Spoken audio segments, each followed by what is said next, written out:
Hai teman-teman, namaku Natasha. Hari ini kita akan belajar tentang komponen abiotik dan biotik.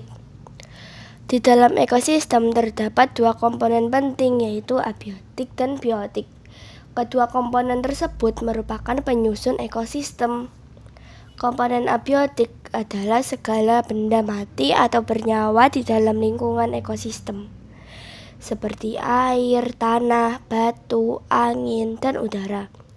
Meski tidak bernyawa, komponen abiotik ini dibutuhkan oleh komponen abiotik. Hal ini karena dalam komponen abiotik, komponen fisik dan kimia yang terdiri atas tanah, air, udara, sinar matahari, dan sebagainya, dan merupakan medium tempat berlangsungnya kehidupan. Karena itu, abiotik dan biotik saling berkaitan. Komponen abiotik dalam ekosistem terdiri dari udara, air, tanah, dan mineral, cahaya, pH, suhu, dan kelembapan. Udara di atmosfer tersusun atas nitrogen, oksigen, karbon dioksida. Nitrogen merupakan gas penyusun udara terbesar. Gas ini diperlukan oleh makhluk hidup untuk membentuk protein dan senyawa lainnya. Oksigen di udara digunakan untuk pernapasan bagi makhluk hidup, sedangkan karbon dioksida dibutuhkan tumbuhan dalam proses fotosintesis. Air merupakan komponen abiotik yang penting bagi makhluk hidup. Fungsi air bagi makhluk hidup adalah untuk menjalankan metabolisme sebagai pelarut dalam sitoplasma dan mencegah sel dari kekeringan. Tanpa air, makhluk hidup akan mati. Selain itu, air juga bisa dimanfaatkan sebagai energi seperti energi penggerak dan pembangkit tenaga listrik. Sumber daya air juga bermanfaat untuk irigasi sawah dan konservasi air yang dapat digunakan sebagai sumber air baku. Sumber air bagi ternak, terutama pada saat musim kemarau. Tanah dan mineral. Tanah merupakan tempat bagi organisme penyusun ekosistem. Tanah berfungsi sebagai sumber utama tersedianya mineral yang diperlukan oleh makhluk hidup, seperti mineral, kalium, kalsium, natrium, dan fosfor. Mineral-mineral tersebut dimanfaatkan dalam metabolisme tubuh, menjaga keseimbangan asam basa, dan mengatur fungsi fisiologi tubuh. Cahaya matahari merupakan sumber energi bagi makhluk hidup di bumi. Jika tidak ada cahaya matahari, bumi akan gelap gulita, sehingga tumbuhan tidak dapat melakukan proses fotosintesis. Akibatnya, tumbuhan akan mati.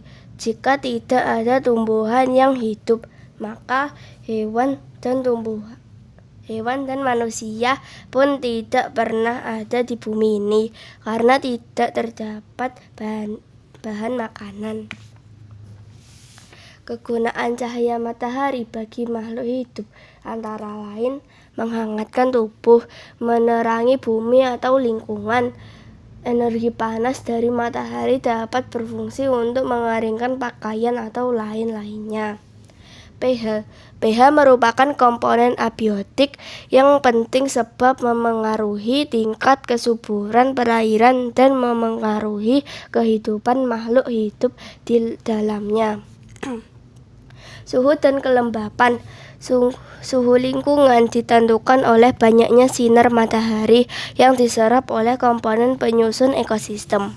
Selain itu, makhluk hidup membutuhkan kelembapan, yaitu jumlah uap air yang terkandung dalam udara. Faktor-faktor yang memengaruhi kelembapan adalah suhu, sinar matahari, lama penyinaran, dan curah hujan. Komponen biotik. Komponen biotik adalah komponen hidup yang terdapat di dalam ekosistem.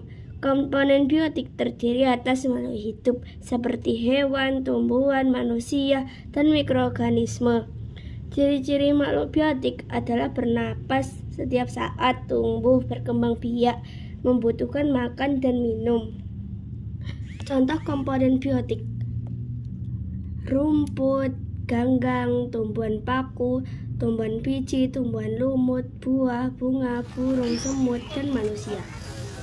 Komponen biotik merupakan komponen yang terdiri dari makhluk hidup sebagai pengisi suatu ekosistem. Semua organisme merupakan komponen biotik. Dalam ekosistem, komponen biotik dikelompokkan berdasarkan fungsinya, yaitu produsen, konsumen, dan pengurai atau dekomposer.